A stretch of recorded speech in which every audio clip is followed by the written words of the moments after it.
Thanks so much for having me. I'm in a good mood today. I'm excited, but I'm also a little tense and uneasy. And just to get it right out there, you guys listening, you're going to be hearing a lot lately this week and next about the SB 277 referendum.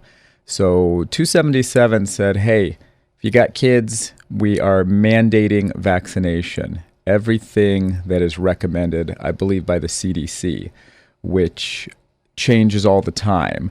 And it basically says you follow the schedule, your kids cannot go to public school, which right off the bat is strange to me because what does a public education have to do with, which is a constitutional right, have to do with vaccination? And I get it. It's maybe, concentrations of kids in one spot.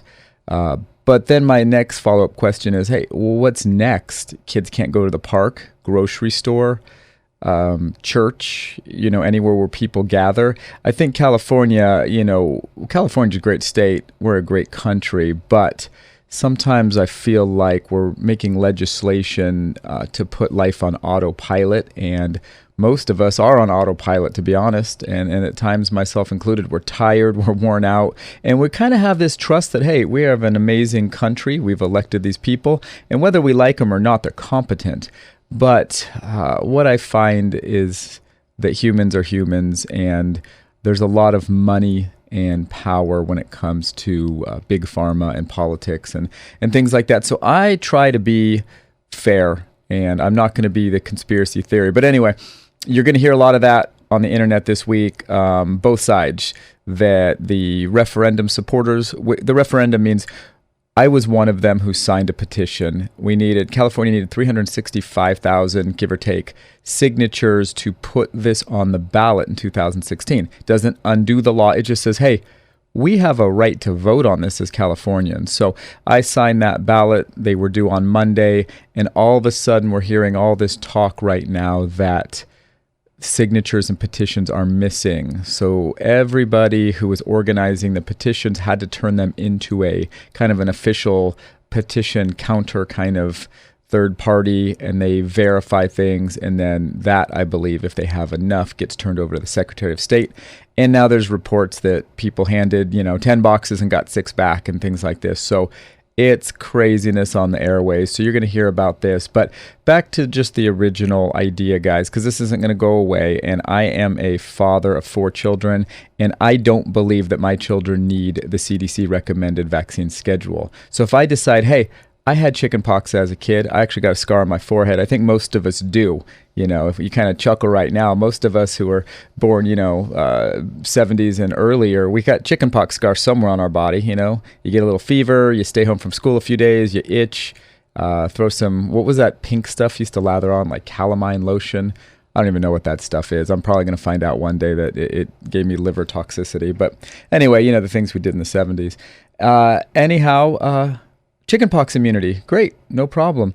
But chickenpox vaccine is now on the recommended schedule. So if I opted out of one single shot, my kid can't go to school. That to me is crazy. I mean, last time I looked, I'm paying quite a bit of taxes for my kids to go to public school. And they're even saying private school or daycare now, which to me is kind of wacky. So anyhow, I'm going to move on because you didn't tune in to listen to politics of California, but it is important, you guys, to know this, that every single pharmaceutical company in the United States has pled guilty to fraud in the past 5 years. They've paid the government $19 billion in criminal and civil fraud penalties. That's not injured people being, suing. That's just penalties for not being responsible, ethical, or telling the truth. Fraud, $19 billion. It's just kind of nuts to me. And one other thing, the government in 1989, I believe it was, passed a law that says you can't sue a vaccine company. And right after that, the vaccine schedule, how many shots you need, went way up. It doesn't take a genius to go, well, they're kind of immune to lawsuit now. Let's add a few more there. And at the end of the day, all we are saying is, hey, let's do a little bit more research, see if these things are really safe, and give parents a right to parent their children the way they see fit. We're not talking irresponsible parenting. We're talking responsible parenting. That's what CPS and state organizations and government organizations have funding for, to make sure parents are fit. But us fit parents, let us choose what's best for our children, especially when we're the ones protecting them, not trying to leave them unprotected. And I believe vaccines are more dangerous for my personal family than I think the cons outweigh the pros. So I have not vaccinated my children very responsibly because I know the facts. So anyway, on to another thing. Sorry about that. I had to get that off my chest or you were going to sense attention. So you are a powerful person. You are. You're powerful people listening to this. You're unbelievable. I don't even know how you stand there. Without energy, you'd be a pile of goo. Your 50 trillion cells basically held together by light. We don't even know how you stick together. It's just amazing how we work, how we're self-healing, how we are intuitive and logical at the same time, you've cut your finger on a piece of paper, right, and bled pretty profusely. I cut my finger on a file folder the other day. I could have taken a stitch in this thing. It would not stop bleeding for like 3 days every time I bumped it. We're so fragile and vulnerable. It's amazing we navigate 75 years of life, give or take. And it's just such a proof that there is a divine, loving creator, in my opinion.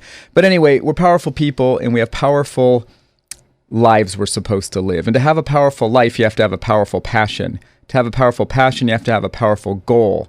And this is what I want to talk to you about. That can't just be a cultural goal that says, hey, I think Iron Man is awesome. I'm not knocking it by any means. I think you have to be a little crazy to do it. I've had lots of friends do it. I just think what the human body can do is amazing, and that persistence and will. But I don't believe that's a God-given passion or power or dream. Having a good body, having a strong business, having a good-looking family, marrying the prettiest girl on the block, those kind of things are great, but those are not God-given goals, divinely inspired dreams. So that's what I want to talk about. We do things kind of outside in our culture. We pick those things and we work really hard at them. So I'm working really hard to be fit, and I'm working really hard on my business. I'm working really hard on my marriage. I'm working really hard to be a good parent. And I'm trying to pick up garbage when I walk by it on the ground. And I'm trying not to speed too fast and get tickets. And we're just trying to really be good, which becomes very religious. So I just want to reel that in and say, look, if we understand our God-given dreams, the byproduct, the fruit of that is noticing the garbage on the ground, is being a loving parent, is being more patient and kind. And so instead of working so hard outside in, it's just a much smarter life plan to create an inside out kind of living. Same thing, we are what you eat, right? We all know if you eat a bunch of fast food, you're going to see it. You're going to be depressed, your hair is going to be thin and dry, you're going to have acne, you're going to have dark circles under your eyes, you're going to walk slower, all those kind of things. Not that fast food makes you walk slow, but it usually upsets your joints and muscle integrity, and over time you get inflamed and sore and worn out. So, but who knows? Maybe eating fast food does make you slow. I've never really done it. What we should do is get some volunteers to do a 40-yard dash, and give you a bunch of McDonald's, Burger King, Arby's, the list goes on, and then give a bunch of people some good whole food salad, and then make them race afterwards and see what happens. Sorry, that's going a little too far. Anyhow, powerful people.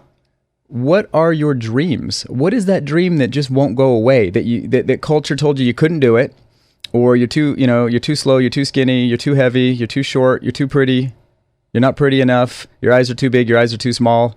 All that kind of crazy stuff that you couldn't accomplish your dreams. And I'm talking those dreams that no matter what anybody tells you, when you're kind of daydreaming by yourself or driving, you kind of fantasize about a life doing that thing, whether it's being a mountain climber, whether it's starting a church, whether it's doing a nonprofit, whether it's, who knows, whatever your dream is, running an orphanage, traveling the world, I don't know, being a culinary chef, working with sick people. I don't know what your dream is, but my role in healthcare, guys, is to help you figure out what that dream is, and then help you kind of put it to pen and paper and figure out a plan to strategize. All the meanwhile, working outside in, making sure you're eating right, making sure you're moving your body in the proper ways. You might call that exercise. I call it healthy body motion. Making sure you're having healthy, balanced relationships and things like that, because you got to work outside in, but that just supports the inside out. And that's how you get to your powerful life that you really long for, where your relationships feel right, where you wake up in the morning and you're actually excited about the day, where you have energy, where you don't hurt, where you're craving the right foods that nourish your body, and all the things that go on and on. So, long story short, look into your rights as a California voter, please. Number 2, powerful dreams and goals. Let's resurrect those. I would love to help you. If you want to chat, just no charge consultation. Let's chat about it. Send me an email. You could do it off my website at info@drsseanpatterson.com. Just go to drpatterson.com, Dr. Patterson, Patterson.com, and there'll be a link to contact me, info@drsseanpatterson.com. Or just give the office a call and leave a message. Hey, I want the doctor to call me back. I want to consult about all the stuff he's talking about. And you could reach us at 916-933-0974, 933-0974. Check out our free report, secrethormonereport.com. And God bless you. And you guys have a great day. Enjoy the rest of the show.